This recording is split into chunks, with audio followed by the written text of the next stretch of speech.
Hello and welcome back to the virtual classroom. I'm your host, Dr. Olmsted. And this topic today is Lecture 21, Part 2 of Jacksonian America. Now, as always, before we begin, hit pause on this video, write down the lecture outline, and pay particular attention to those key terms. So let's get started. Now, we left off with Jackson getting elected in 1828. And Andrew Jackson, as president, had a couple kind of overarching principles or guiding principles, if you will, convictions. He believed, first of all, in majority rule. What the people want, the people should get. And number two, that government should only be used to protect the people. So limited government. Now, when he takes over as president, there's a few things that are going to dominate his some big stories. One of which is the national tariff. Now remember, he's elected in 28, won't take office until March of 29. Back then, the inauguration was in March. And during 1828, there had been intense debate over what was known as the tariff, or the tariff of abominations it became known as. And basically, this was a series of tariffs passed in 1828 by Congress before he became president even. And of course, this is a series of taxes on imported items. Now, of course, who loved these tariffs were Northerners because they protected and boosted Northern industry and provided protectionism for Northern industries. Theoretically, in addition, the workers who worked for them also liked it because it protected their jobs. Remember, I gave you the example a couple lectures ago about the iPhone. If you have an iPhone from the United States, got my iPhone right here. You have your iPhone that costs $80 in the United States, made in the United States. You have it made from China, costs $70. In this case, Great Britain costs $70. Which one are you going to buy? $70 iPhone from Great Britain. But to protect American manufacturing, you put a tariff on it. In which case, now that same iPhone from the United States costs $80. With the tariff, the one from Great Britain now costs $100. Well, which one are you going to buy? Well, of course, now they buy the U.S. one. The problem with this is, while this is the intention, is what it does protect American businesses, American manufacturing, and American jobs. Yes. But what if you don't work in a northern industry that produces a product, in this case, from the iPhone? What if you work in the South and your entire economy is based on cotton production? Do you care about the iPhone? No. Does this tariff benefit you at all? No. All you know is that when you go to the store now, because the American manufacturers say, oh, the British iPhone costs $100? Well, in that case, I'm going to charge $95 for my phone now, even though my cost of manufacturing didn't go up at all. And so as a Southerner, your price went up from originally $70 for the British iPhone. The British iPhone now costs $100, so it's okay. You'll pay $80 for a US iPhone. No. The US just jacked their price up to $95. It's still cheaper than the British iPhone. But as a Southerner, you're paying more money. And so Southerners hate this tariff in 1828. And first of all, they don't hate it because they're paying more money for things, and B, because they're afraid that Britain will respond by placing a tariff on cotton that they export. So not only will they be hurt at the store when they buy things, manufactured goods, but they'll be hurt when they sell things as well because they're afraid places like Great Britain, who this tariff was basically mostly on, they're afraid they will do a counter tariff, which is what we saw recently with China with the trade war. And so Southerners refer to this tariff in 1820 as the tariff of abomination. And they'll find the key advocate for their cause, South Carolina, George C. Calhoun. And he becomes a spokesperson for the hatred of the tariff. Now remember, he was VP in 1828. Remember, he volunteered to be VP no matter who won 1824? Yep, he was still VP 1828. And during Jackson's first term as president. And so from 1824 through 1832, John C. Calhoun is vice president, and now the vice president becomes a leading spokesperson against this tariff. And He doesn't want to jeopardize his position with Andrew Jackson, so he begins to denounce the tariff anonymously in hopes that he can convince Jackson or persuade Jackson to repeal it. And he begins to articulate what's known as the doctrine of nullification. And so John C. Calhoun, the vice president under Andrew Jackson, begins to anonymously articulate what becomes known as the doctrine of nullification. Now, stop me when you find out and you start having some familiarity here. It argues that states can argue that a law is unconstitutional, and if you think it's unconstitutional, you don't have to follow it. You can declare it null and void, nullification. And so South Carolina, his home state, refuses to enforce it. Now, ultimately, it's the states' rights versus federal rights. But you'll notice the same trend we talked about with the Virginia and Kentucky resolutions with Thomas Jefferson. And of course, then again, we have the discussion with the Hartford Convention about if a law or a war or whatever thing is passed by the federal government does not benefit your state or your region, you should not have to follow it. Is that allowed in our Constitution? But then again, if it is allowed that states don't have to follow the laws that they feel are unconstitutional or don't benefit them, remember they're feeling it's only benefiting one region of the country, that will create anarchy. That will divide our country. So what will Jackson do? Enforce it or overturn it? Well, remember his guiding principles. He wants limited federal government, yes, but he believes in majority rule. And therefore, he tells the South to get popular support. Get better organized. Do it politically. You can't just neglect a law because you are part of the greater union. So he does tacitly support the tariff on the basis of majority rule. And then Jackson does find out that John C. Calhoun was behind the big push, and he will basically pushed aside for the rest of the Jackson presidency. And John C. Calhoun will never be the same again as far as political standing. That's his first economic issue. Jackson's second economic issue is called the Bank War. Now, going back to talk about the National Bank again, the second national bank of the United States. If you recall, we talked about in our last lecture, the Market Revolution, how it had been chartered in 1816. Again, it was passed in 1815. It was chartered officially in Philadelphia in 1816. And it was given a 20-year charter. Of course, its job was to hold the federal deposits, to give out loans to various state banks. And basically, the bank was there to stabilize the economy, provide loans, and hold the government money. Again, this is however, to Jackson, this is an example of an active federal government. Remember, Henry Clay liked this. And of course, they're responsible for making sure states pay back loans. They can recall loans on a regular basis to make sure that the government has enough money in its coffers. And they are stabilizing features of the national economy. Andrew Jackson loathes the bank. He distrusts them. He thought they were the perfect example of the wealthy getting extra advantages. He saw it as being an active federal government that only benefited the rich. In some respects, he's right. But he hates the bank so much. So again, let's go back to the timeline here. It was chartered originally in 1816, given a 20-year charter, which means it's not due for recharter until 1836. And Jackson, theoretically, will be out of office by the end of 1836. That's an election year. And even if he wins his second term, again, second term starts in 1832. Basically, by the time he's leaving office, it's time to recharter the bank. So why does this even matter? Well, the top right corner of your screen is a man by the name of Nicholas Biddle. And he was a person who was in charge of the Second National Bank. He'd been there since 1823. He believed the bank was vital to the United States. And of course, he had very powerful friends, including one, Henry Clay.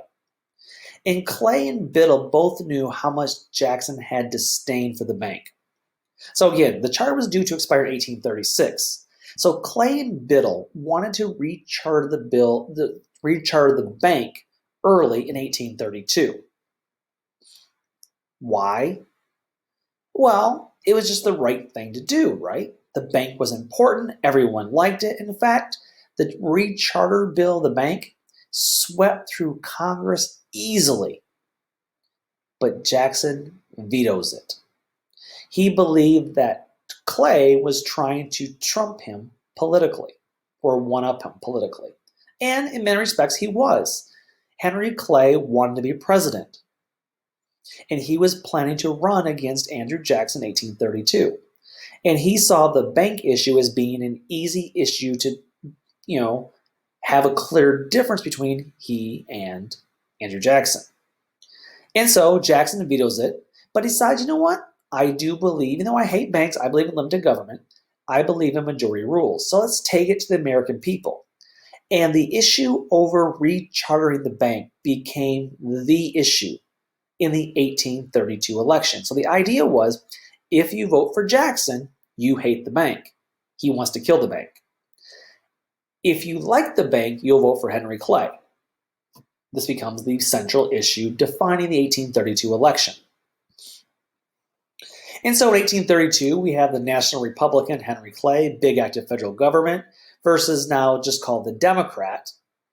Remember, they called the Democratic Republicans, but it was confusing when you had the National Republicans and the Democratic Republicans. So now we just call themselves the Democrats or the Democratic Party. And yes, 1832 marks the official designation of the Democratic Party that's still in existence in the present day, that currently, presumptively, has Joe Biden for the presidential nominee for 2020.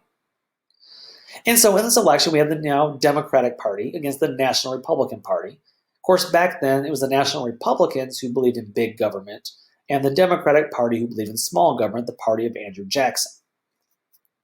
And yes, they are the party of Andrew Jackson. And of course, the election comes down to bank versus non-bank. Well, results come in. Jackson takes 55% compared to Henry Clay's 42%. And thus, Jackson sees this as justification and vindication of his position and tells his Secretary of Treasury to withdraw all federal money from the Second National Bank. And basically, Jackson knows if you do this, it will cripple it and make the bank collapse early. Again, he could have waited 4 years, right? The bank was going to be up for end of his charter in 1836. All Jackson had to do was wait. But Jackson was so sure he was right that he decided to kill the bank early. So he tells the Secretary of Treasury to withdraw all federal money. Secretary of Treasury says, yeah, Mr. Jackson, if you do that, it will kill the bank. Jackson said, yep, I know, do it anyway. And the Secretary of Treasury says, nope, it'll collapse the economy and we'll go into recession. Jackson says, I don't care, do it anyway, it won't cause a recession. Secretary of Treasury refuses and gets fired.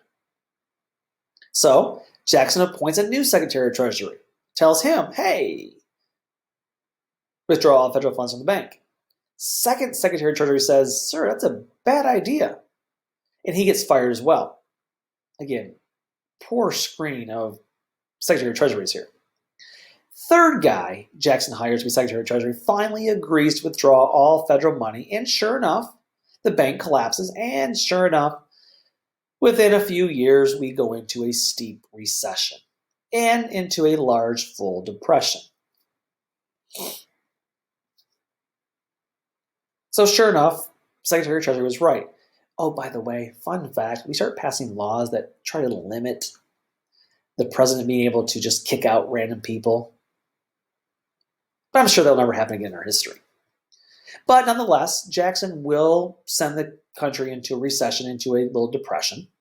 Oh, and then there's that other thing in 1830s, the Cherokee removal. Remember how I told you the role of government was only to protect the people? Yeah, only protect the people that he believed was true Americans, not Native Americans. And so in you have your project to do over the Cherokee removal.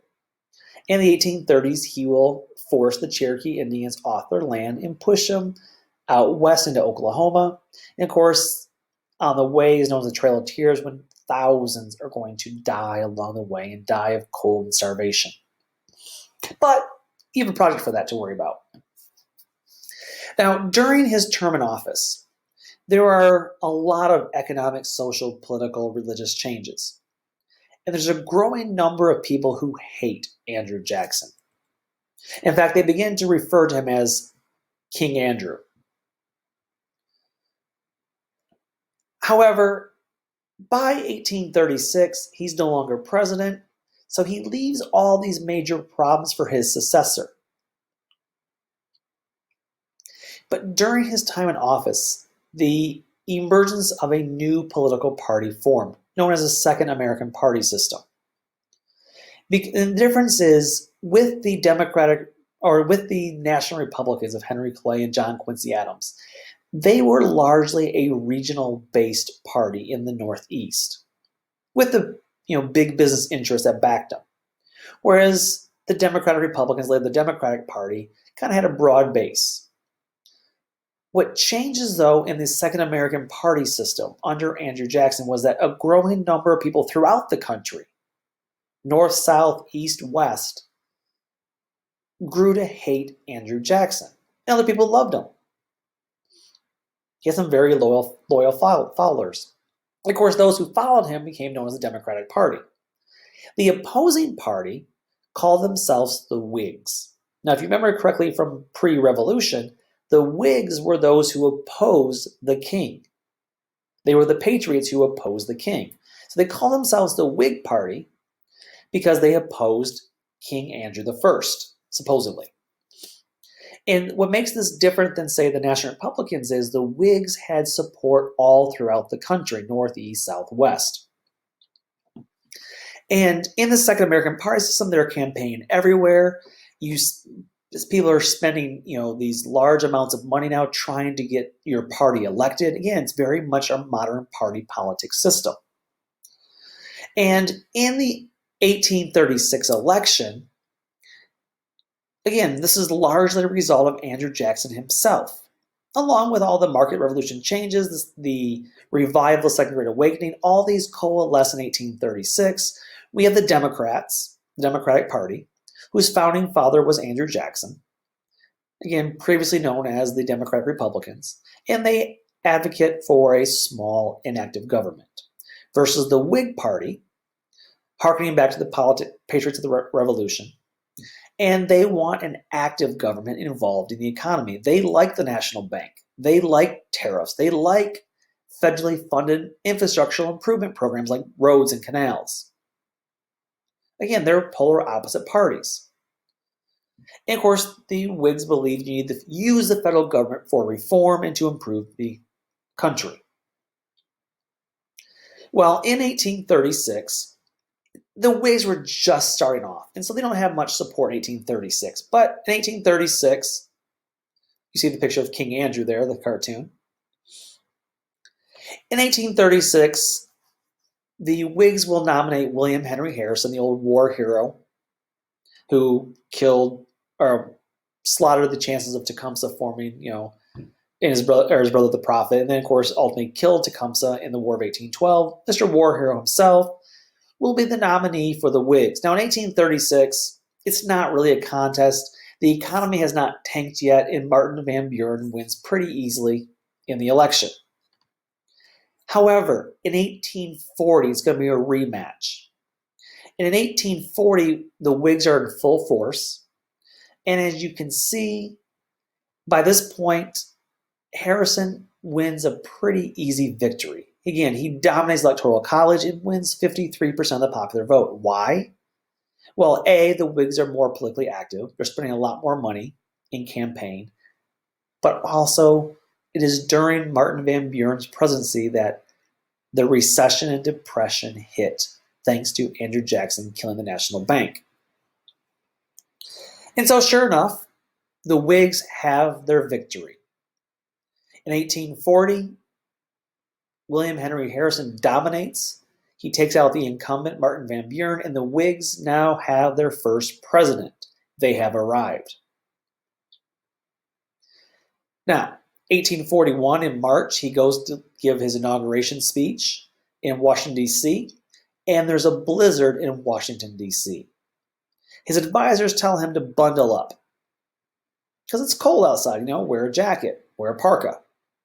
And William Henry Harrison, who's very elderly, he's very old, as you can see in the picture, he refuses to wear a jacket, saying it makes him look weak, and he wants to portray strength because, again, he's this new political party.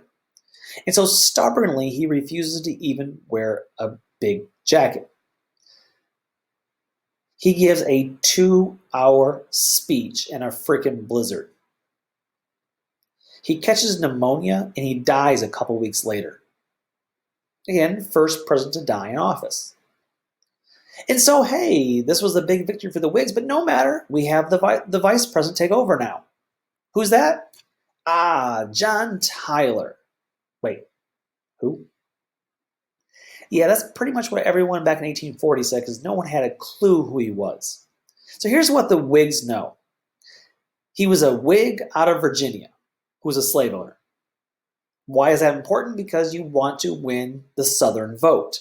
So they chose a slave owner as a Whig to compete against Andrew Jackson, also a slave owner. So you want to win the Southern slave vote?